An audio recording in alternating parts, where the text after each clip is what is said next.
Netcasts you love. From people you trust. This is TWiT. Audio bandwidth for the Daily GizWiz is provided by Winamp. Subscribe to the Daily GizWiz and all your favorite podcasts with the ultimate media player. Download it for free at winamp.com. Video bandwidth for the Daily GizWiz is provided by CacheFly at CacheFly.com.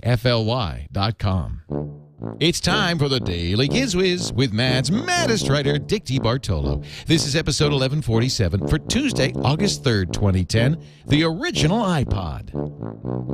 The Daily GizWiz is brought to you by Go to Assist Express. If you're in tech support, save time and money by supporting your clients and colleagues remotely with Go to Assist Express. For a free 30-day trial, visit gotoassist.com/GizWiz.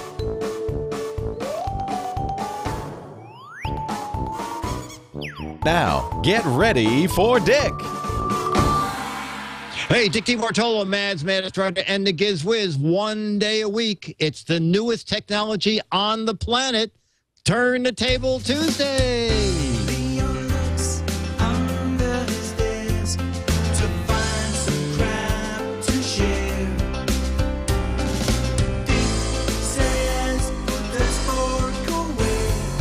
It's Turn the Table Tuesday. Hello, Nick. How are you?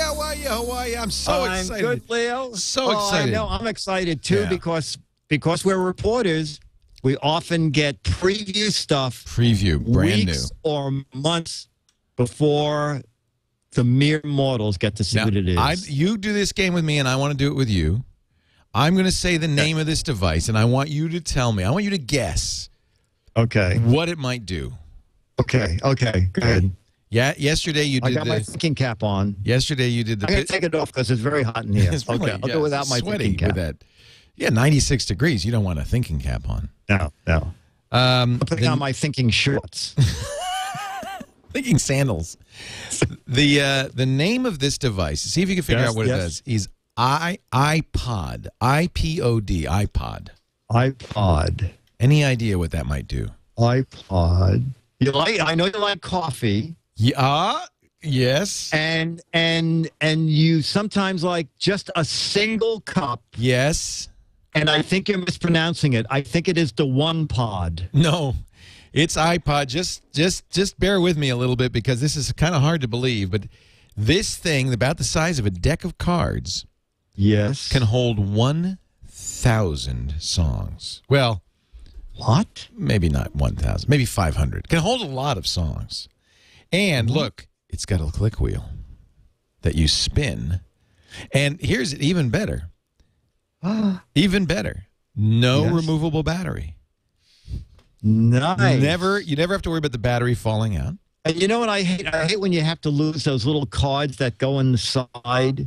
Is there a way that they prevent losing the little cards? No additional memory allowed. It's all internal. Nice. I like it. Stand back. 5 gigabyte hard drive in this. Wow. And look at this. Its very own FireWire port right next to the headphone port. Wow. What would something like that cost? That's a good question, actually. What did the original iPod cost? No. $6.99? It was 5 gigabytes. Apple gave me this one back. I think it was $4.99. I want to say $4.99. Let me Leo, see. the funny thing is, there was recently an iPod anniversary, like I don't know what year it was, but ABC put together a bunch of history about the iPod, and I was on an ABC show, and the reporter said exactly that. She was holding it, and she said, "This could hold 500 songs?" Unbelievable! Yeah, and I remember saying yes, and like 1,000 names and addresses. Yes, your whole contact book. I can't believe it. I wish I got to find. I'm pretty sure it was $4.99. The chat room would know. $4.90. I think it was pretty sure it was $4.99. Around 5. Yeah. And they didn't have. There was no 2 models. This was it. This was the 5 gigabyte. You know, if I have to find a FireWire cable, I could plug this in. This still works, believe it or not. The battery is not died on it, and there's still music on this original iPod. There's a few things that they changed. For one thing, this click wheel actually is a moving wheel. It spins, and we learned pretty early on that sand and stuff can get in there, and it's a little bit gritty. This one is actually in pretty good shape. This was my original iPod. Apple. I remember Jim Latterback came back from the Apple announcement in October 2001. We were working at Tech TV at the time, and he said Apple gave me this to give you. So I think this was the first and last iPod Apple ever gave me. I was just going to say. I don't think they gave me another one after that. They've regretted it ever since. And I accepted it because Jim gave it to me, and he was the editorial director of Tech TV, and he said it was okay. So I accepted it. And, I'm really glad actually to have this in my collection because this little devil changed the world. I was reading an interview with somebody about design. Johnny Ive, the Brit who has designed, of course, ever since all the iPods and the iPhones, is very famous for this design. And I was reading an interview with some competitors, and they said, we knew it was all over when we realized that in order for this click wheel to click, Apple actually put a little speaker in the iPod that just made clicking sounds. That's all it what a did. Funny thing. Yeah. John, the guy who designed this, Apple's hardware engineering chief, John Rubinstein, went on to design the Palm Pre, and he's, in fact, was the CEO of Palm during the Pre-era, and I believe he's now at HP working on the latest version of WebOS. The other engineers, Tony Fadell and Michael Dewey, and, of course, Johnny Ive, the guy who did the amazing design. They acquired the software to run this. Apple did not write the original software. They acquired a company that was making a similar product and worked on this for about a year. Remember, the ad campaign was 1,000 songs in your pocket. Now, at 5 gigabytes, 1,000 songs is kind of maybe a little over-optimistic. Maybe 1,000 Giz Wiz themes. Small songs. Yeah, jingles. 1,000 jingles in your pocket just didn't have the same ring to it. So is Johnny Ive the I in iPod? No, I don't think so. In fact, I was a name that Apple had started using in 1998 when Steve Jobs introduced the iMac. And remember, Steve Jobs was for a while the iCEO. So they'd already had a number of i applications. Oh, okay. They bought a company called Portal Player. This was originally basically the Portal Player. They were going to make it for IBM. And they got a company called Pixo to do the user interface. Steve Jobs, though, had a big hand, I think, in the user interface design. So pretty nice. This in so many ways, and it still works. It still works fine. And I think in many ways this is probably one of the most historic items in my collection because this thing, almost 10 years ago, will celebrate its anniversary next year. Was the screen blue and white, or was it green kind of green? And white?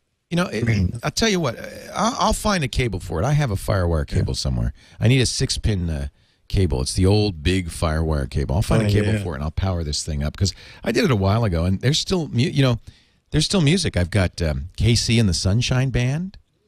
I've got what was big in 2001.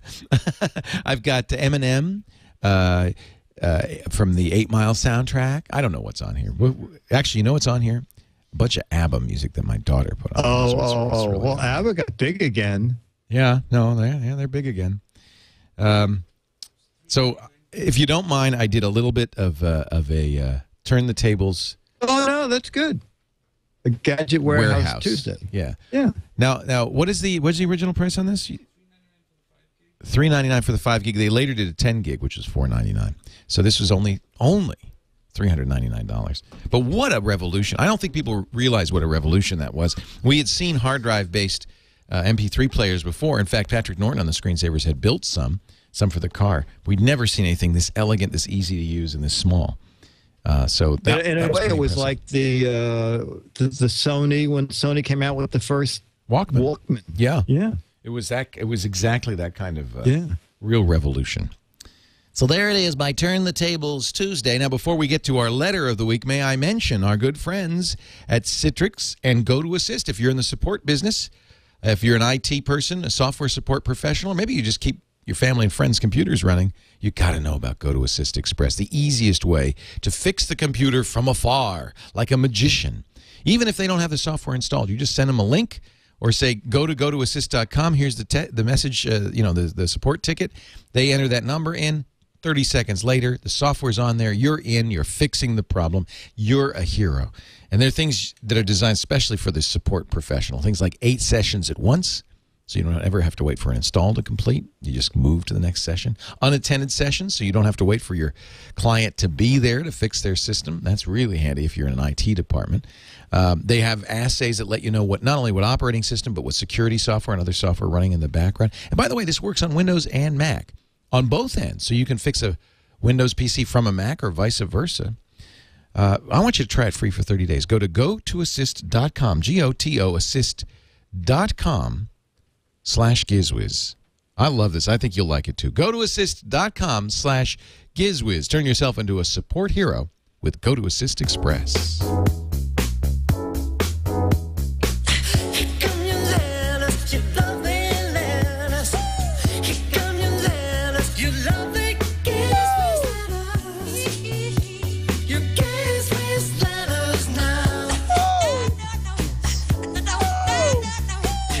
I think that actually was on that iPod. I think that was from the iPod. Amazing. Amazing Dan Lueders and his foresight. He's got Lueders' sight. He's amazing. Amazing. Let me see here. I already did that one. The proximity sensor. Yes. I don't have a letter.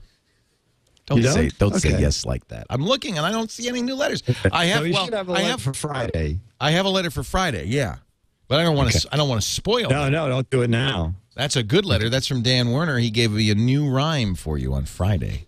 Yes. A new Warehouse Friday. He said they were too gloomy. I'll tell you what. I'll read this letter, but I'll save the poem for Friday. How about that? That's good. That's good. He's from Richmond, Virginia. It's Virginia Day. On the TWiT Cottage. Happy summer, gentlemen. I just finished listening to Daily Giz Wiz 1135, and it struck me that the Warehouse Friday intros have gradually made Dick sound like some sinister, malevolent figure over the years. Well, it's true. The truth comes out. Yeah, I think working for TWiT does that to pretty much all the hosts. He says, this is actually a very apt description. A man who is sustained by the tears of the downtrodden and presides over a ghoulish hellscape where only sadness thrives and all joy goes to die. Yeah, it is TWiT Cottage. That's pretty much it, yeah. That does not, just ask Dane. That does not sound at all like the person who talks in my ears 5 times a week. No, no, no. And he ain't talking about me, he's talking about you. With that in mind, I have prepared a Warehouse Friday intro to balance out the previous ones. Should Leo decide to read this, he may need to significantly alter his usual intro voice. You know, I do it like scary. And he says, he suggests channeling a sparkly unicorn or a Care Bear. Okay. So I'm going to need a few days to work that up. So maybe we'll I wouldn't rush into it now. I would take I could get Wednesday a hernia and Thursday. How does a unicorn talk? I got to do some research. Yeah, I would do so. First, I need a virgin. That's not around here. At Cottage. By the end of the week, I might have a voice for this, but you will hear the debut, the premiere of Dan Werner's Care Bear intro for the Gadget Warehouse on Friday. Wow, I'll be here. DAILY. It's the Daily Giz Wiz. It's the Daily Giz Wiz. It's the Daily Giz Wiz. It makes its own gravy. Yeah.